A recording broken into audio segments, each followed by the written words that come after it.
And a very good morning to you. I greet you in Jesus' precious name. It is Tuesday morning. It is the 11th of October, the year 2022. And this is your friend, Angus Buchan, with a thought for the day. Psalm 1. First Psalm in the book of Psalms, Psalm 1, and I'm reading from verse 1. Blessed is the man who walks not in the counsel of the ungodly, nor stands in the path of sinners, nor sits in the seat of the scornful. But his delight is in the law of the Lord, and in his law he meditates day and night. He shall be like a tree planted by the rivers of water, that brings forth its fruit in its season, whose leaf also shall not wither, and whatever he does shall prosper. And then we go to the book of Isaiah, chapter 3 and verse 10. Say to the righteous that it shall be well with them,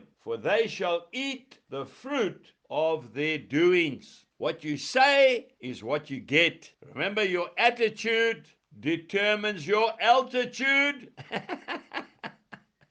Some of us are flying a bit low at the moment. We need to change our attitude. Just last week, I had the privilege of being invited to open a new wing of a huge national organization that was started by a family. I had the privilege of meeting the chairman and his two sons. And they were opening a new branch at the harbor in the city of Durban. And these are transport men, tough men, but godly men. You know, when I arrived, I was so impressed by their attitude. Everybody was dressed immaculately. The big, huge warehouse that we were going to dedicate was looking spick and span. This man had all his main leaders in this meeting. Between 50 and maybe 70. Some government officials as well had been invited. They spoke life. They looked well. They had a healthy vision. You know, as we spoke, in the middle of that meeting, there was a major shutdown in the harbor. It didn't seem to bother them. It was a family business, and yet that chairman embraced all of his employees as if they were his own family. They spoke of development, about how their company could supply more employment for the poor.